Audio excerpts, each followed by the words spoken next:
So I've come all the way to Loaded Bikes in Peterborough. I've been contacting these guys on Instagram and they've been extremely helpful in helping me with the beginning of this van build. I've actually come today just to pick up the bike rack for the front of my van, but it has really kick-started my journey on what I'm going to do with this van.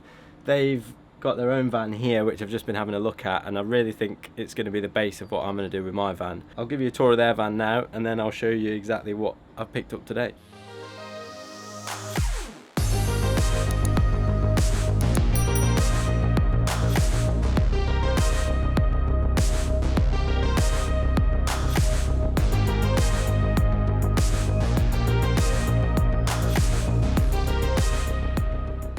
So much like myself, the guys here at Loaded Bikes have mountain bikes, motocross bikes, and I've obviously also got super bikes that I need to put in my van. They've come up with a really unique system. They originally made it just for themselves, and then as I was talking to them, time went on, more and more people were asking them where they made or got their bike rack from, and so they started producing them for other people to buy.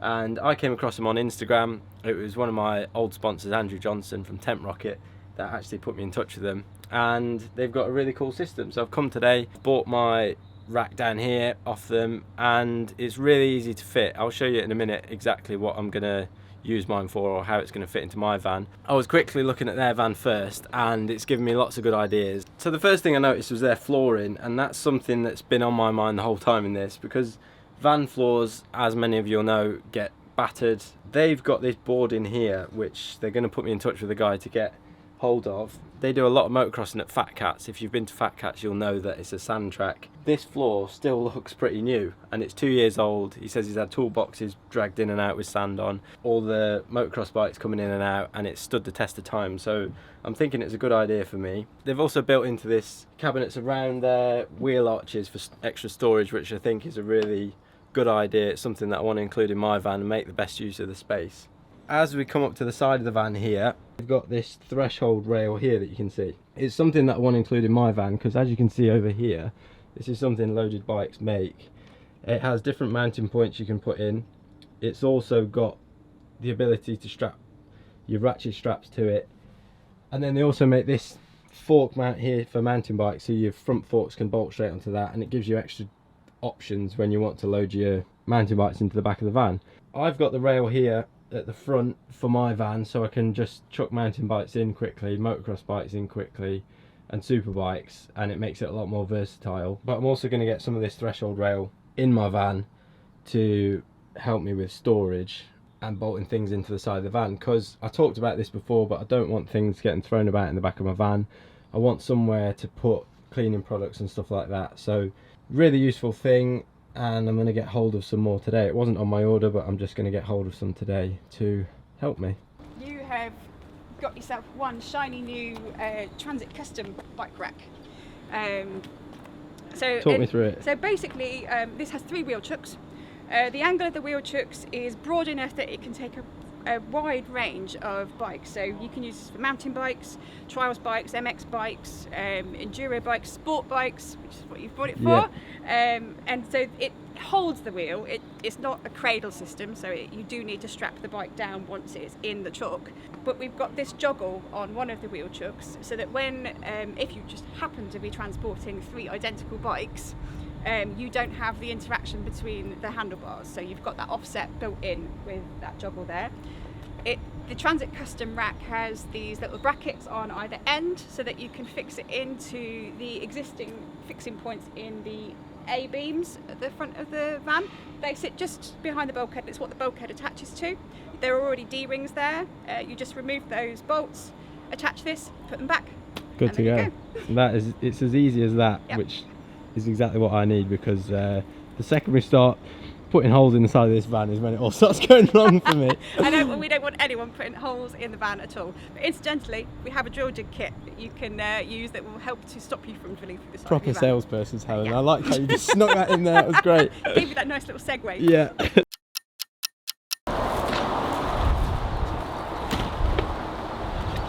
Recycling.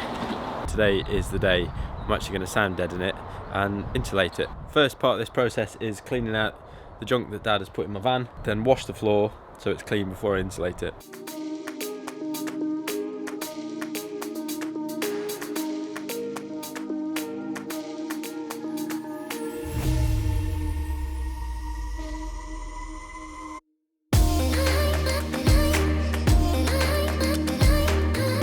Right, so the van is now clean. I've dusted it all out and removed all the rubbish that was in there.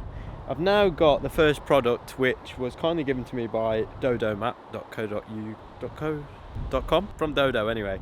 And the first thing is a sound deadening and insulating layer for the floor. So that's going to be the first thing I'm going to put in. I've watched a few videos online. One was by Coombe Valley Campers, which I can highly recommend. They're not sponsoring this video, but they're a very useful channel for people that are converting their vans, and I found it very helpful. So they give you instructions on how to fit this insulating layer, and the first thing was to clean it. I've done that. I'm now going to cut it into strips and lay it in the van piece by piece. Once I've done that, I've got an old ply floor that's going in on the top, and then I'll explain what's going to happen next with the van. Tools you will need for this section: Stanley knife and plenty of blades because it'll blunt your blades, a Sharpie, a tape measure in case you need to measure anything out, and I've also got some gym flooring that we use, just like soft mat, to put on the inside of the van because obviously it's a metal surface in there at the minute and my knees will not be able to take that.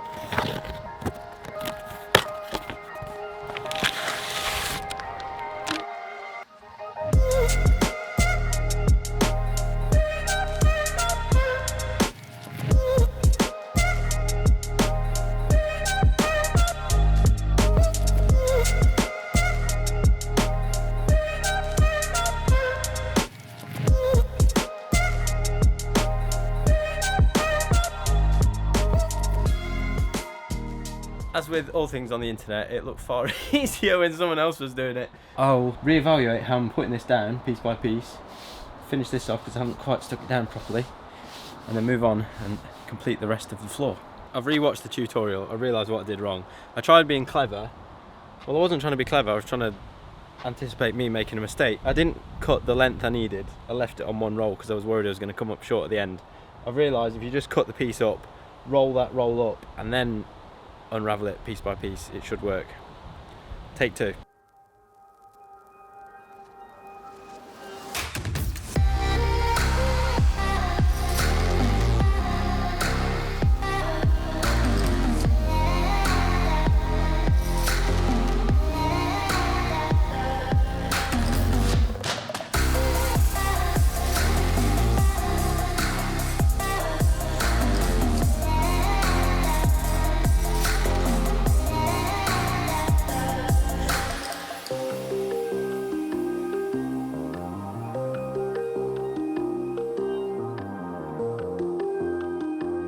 That is the insulation all put in. I'm actually really happy with how it's turned out. I got gradually better as it went on. I'll give you a few tips as to what I found worked best.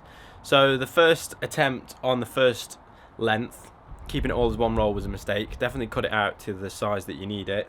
Although do remember that if you've got a van like mine where there's ribs in the van, as it obviously goes up and down the ribs, it uses up more of your roll. So you'll need to cut an extra probably 2 inches or an inch, and that will stop you coming up short, because as we are all aware, there is nothing worse in life than coming up an inch short.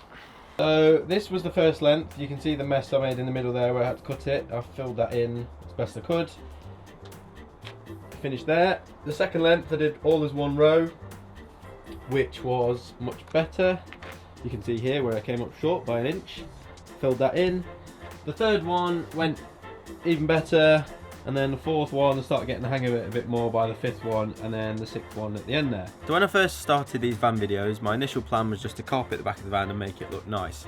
As it's gone on, I've got more and more carried away, and I've got more and more people along on the journey to help me. First people to help me were Loaded Bikes, who we've seen, and they have kindly said that they will come up with a CAD drawing for my van to map out exactly what I want to put in it. Meanwhile, I also contacted Tainer Batteries, who have been very, very helpful with this build, and they are going to supply me with a lot of different kit to kit out the back of my van. The other thing I have to consider now is when I started this van, I had a bit more spare time, and now we're in the thick of the season and I've realised I don't have any time to do this project. Normally on this channel I like to do everything myself and prove to people that you can do things yourself, but I just don't have the time to do this myself properly.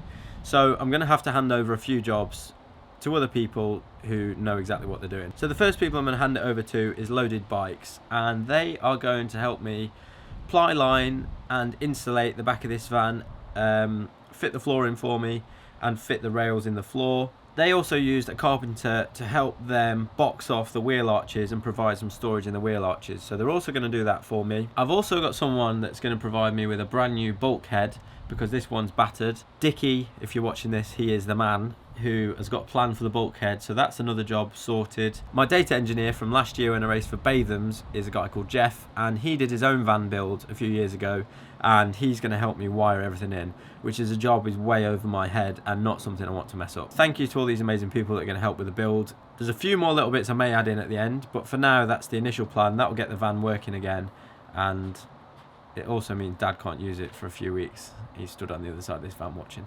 So I'll put the floor back in now.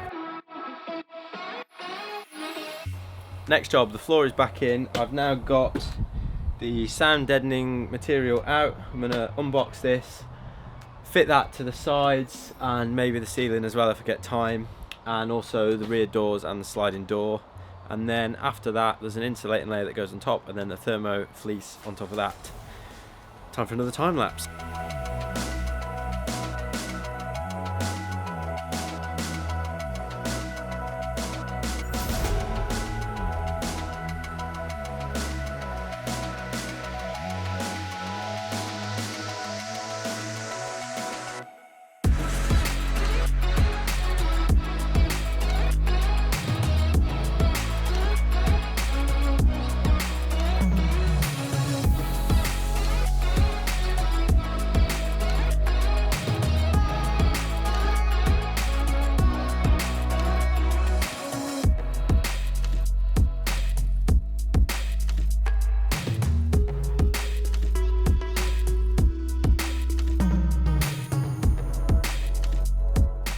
So I'm on the final leg. I've done all the sides, the two rear doors, this side, the wheel arches, and now it's just the ceiling to do.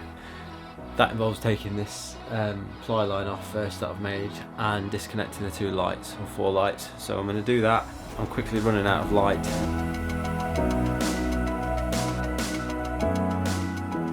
I've been a little bit worried over the last few weeks because I did the first video and then not a lot was happening, and I was really busy and it was annoying me that nothing was getting done. Dad, I think she's in the house. My dad's just trying to find the dog and she's sat in the house. I know she is. He's getting to 60, it's that age. That was actually quite good. I was quite impressed with his skills. So the next job on the list is to take this to my data engineer from last year, Jeff.